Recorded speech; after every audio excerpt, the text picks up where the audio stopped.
Hello again, is the next part of the new extension, and today I will be working on getting all the track in place for the fiddle yard. So basically I've got a load of small radius but still streamline points, and these are the Electro Frog variety, and I've got some regular set track curved points which will be going over there on the corners as the yard sort of begins, and I've got 25 meters or so of Pico flexible track. Now, for anyone who's starting out on a new layout or doing extension like I am, or just need a bit more track, I would thoroughly recommend the use of Pico track. It's absolutely brilliant stuff. In the past I've always used Hornby, and when I started doing this layout I decided that I was definitely going to use Pico track, because in the past I've had Hornby and a little bit of Pico here and there, and I always found the Pico stuff was easier to keep clean and look after and gave me less of an issue. It really is fantastic stuff. Their set track range will work with any Hornby stuff. It's all the same radius and the same sizes and stuff. So for example, here is a Hornby curved point. I've got about 3 of these. I used those on the old layout. They gave me quite a lot of issues. One of them was trains going through this sort of area here, particularly Hornby trains. Strangely, they would tend to fall through the track. It was almost like it wasn't gauged correctly. Also had the sleepers at this end, where my finger's tapping just there. They tend to come off when you nail the track down, especially if you're using underlay. So you know, it comes off really easily. In fact, this has already started to come off, and it's generally much poorer quality. You know, it works, but it's not as good as the Pico stuff, and it's practically the same price, so I don't see why you would buy this.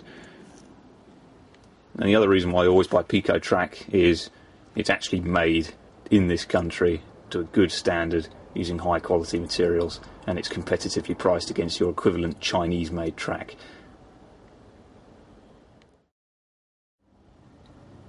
Right, I'm just doing my normal sort of routine for track laying really, which is getting your point and making sure it's in the right place, so roughly about there, and then just marking out where the hole is for the point motor and drilling the hole. I'll do this for all the points, which then means I can add the point motors later once all the track has been laid.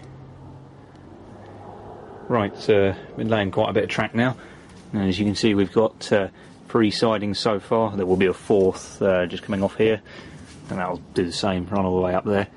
And yeah, it's looking pretty good. I've just tested this siding and it appears to work, so I'll test the other 2 and then carry on with construction. But it all seems to be going well so far. So as you can see, this is the outside line. So if imagine this is the top board, it's the line furthest away from the camera, which is usually the line that has all the heavy freight trains on it. So that comes down here, goes into a curved point to maximise the length in the siding, and then it goes off into a branch of points over here and one mega long siding at the top, which just about fits my longest freight train, which is these 20 HSA hoppers, which just about fit in the siding, which is very good. So I've now got somewhere to keep them, which is extremely useful.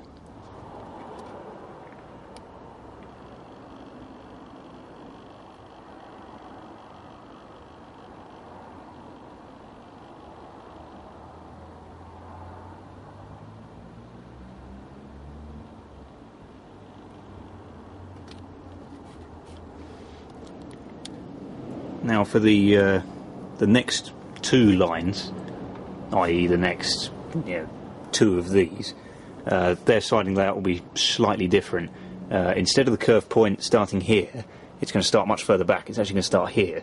The reason why I haven't done that over here is purely because there isn't too much space, and I don't want to have to put another corner piece in here because it makes the baseboard even bigger, and on this particular line I don't really need the extra space. My main goal is to have one super long siding that will definitely fit an HST in it comfortably. So on the next 2 lines I've still got the same point arrangement, but you can see I've reversed it. So they've swapped over like that. They go to the right instead of the left.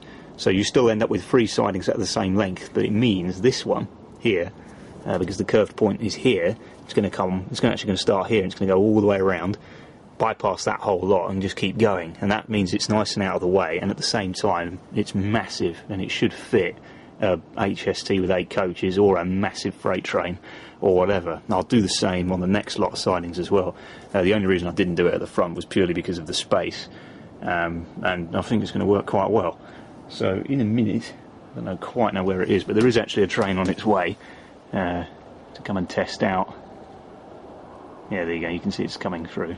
We're just testing out this siding here. Obviously the trains will go a lot faster than this when it's finished, but this is purely for testing at the moment. And I'm curious as whether this train will fit in this particular siding, because I'm not sure if the petrol train is actually longer than the train with the hoppers. I think it's shorter, but it's only a rough idea.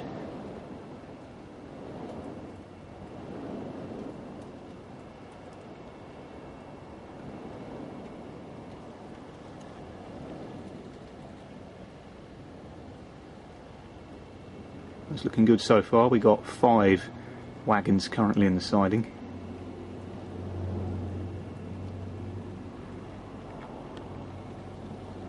You can see we've got the Class 60 up there. Really fantastic model. Well, it's just entered the siding fully and we've still got room to spare, so that's good stuff.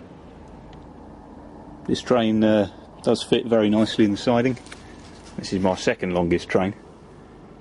And it's a perfect fit, so I'm happy with the length of these sidings, and the others behind will be even longer, so that's really good. I've also been testing the helix every now and again while I've been working on the track, and it seems to be working quite happily at the moment. I've only tested it on the outside line with the 58, but it does seem to work quite well. This helix is slightly different to the normal style of helix I showed you how to build in my previous video. The construction is the same, it just differs slightly at the end. Now, something I always wanted on the old baseboard, where the main line used to be, was for the branch line and the 2 other lines to be separate from each other. The whole point of it being Everard Junction is that it's the branch line and the 2 other lines meeting together and then joining into the station.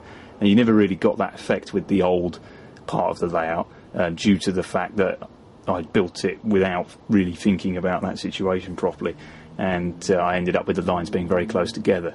So when I've set up this helix, I've modified it slightly at the end, and you can see now that the branch line actually peels off earlier than the rest of the track and finishes there. Now when I put the top board on, the one side of it will be over there obviously, and then the boards are 2 feet wide and the other side will be right over here. So the 2 parts of the line will be as far apart as possible, and then they've got the nice new long extension to slowly join back together and make the actual junction that the layout's named after, and I think that's going to look really good. It's just a case of how well I actually put it together. But yeah, it's all working. It was a bit more of a challenge obviously to build this. I had to put a long piece in there rather than starting with the sort of turn immediately. So it's been a bit more difficult to construct, but it is working. Just need to keep an eye on it obviously, because I've not built anything like this before.